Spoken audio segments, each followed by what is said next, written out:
Yo, what's going on, y'all? It's Combo Breaker 99. I'm back with another quick video. All right, y'all, just want to give you my post-fight thoughts on this fight between Dan Hooker and Michael Chandler, man.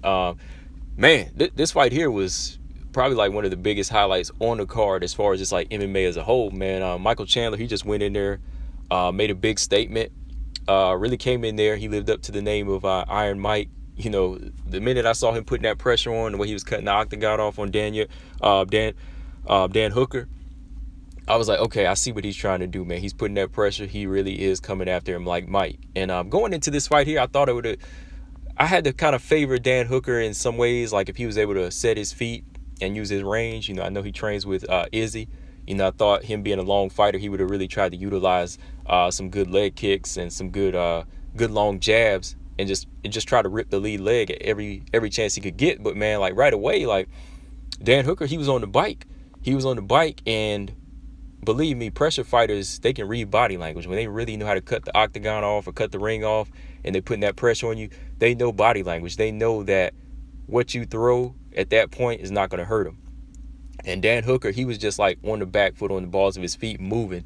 He never really had his feet set to land anything big, like any counters. Yeah, he landed like a good kick to the lead leg of Michael Chandler like one time, and it looked like it kind of offset Chandler, but Chandler went right back at it, applied that pressure, and started landing some good right hands to the body. And like, that's what I like about Michael Chandler. He wanted to get on the inside.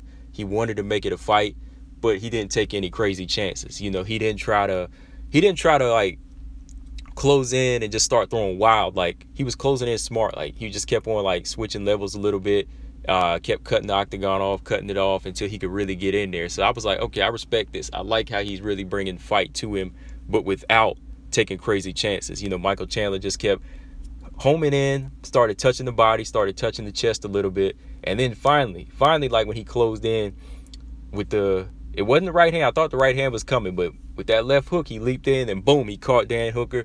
Dan Hooker dropped. He landed a couple more shots, and then whenever he got folded up, I thought the ref was going to stop it there, but like when he landed like 4 or 5 more shots and the referee like hesitated, I was like, damn, it's like the referee's trying to watch. Like, it was like the referee was actually watching himself like a spectator. He just sat back and like, oh, let me watch this for a sec. And then after like when 4 more shots landed, he jumped in. So yeah, man, it was just a good highlight knockout for Michael Chandler. This is what he needed to, you know, make a statement into the UFC.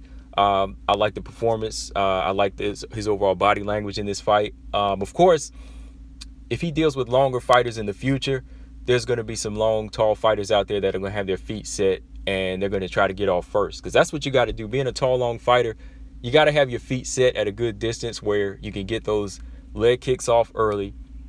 And these short guys, these little short powerhouses, they can't close in on you. You know, like Dan Hooker, he made a big mistake already just by moving on his back foot, because when he was at that pace, there was no way he was going to like get off a good counter shot, because right away Michael Chandler knew that he wasn't going to try to set his feet and try to land anything big. So Michael Chandler said, let me go ahead and press him back.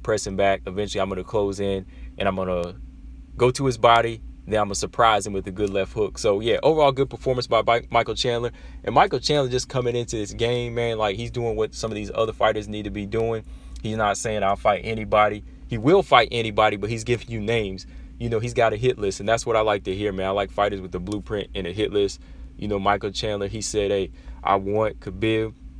If I could get that, you know, he said, hey, the winner of Dustin Poirier, Conor McGregor, he doesn't care. You know, he doesn't care who it is. He wants those names, and that's what we want to hear.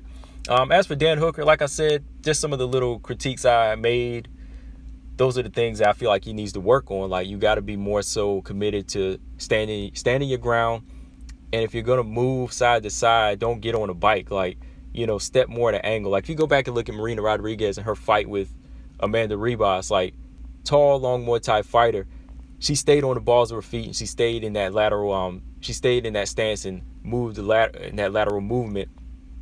And, you know, she could have her feet set for that right hand. You know, she didn't like get completely on a bike and just say, I got to get out of harm's way. You know, she was still ready to strike back when you got in her zone. So that's what Dan Hooker needs to commit more to, you know, popping a good jab off. And when a guy's cutting the octagon off like that, you got to switch levels, leg kicks, head kicks. You know, you got to use that height. You got to fight like a tall person. But yeah, man, that's all I got on this, guys. Just, you another good fight last night. I think overall the card was good. But yeah, be on the lookout. My women's MMA post-fight analysis videos are coming. I've just been busy. All 3 of them. I got my videos I'm going to put out. So yeah, make sure y'all tune in. Combo Breaker 99. I'm out. Subscribe. Peace.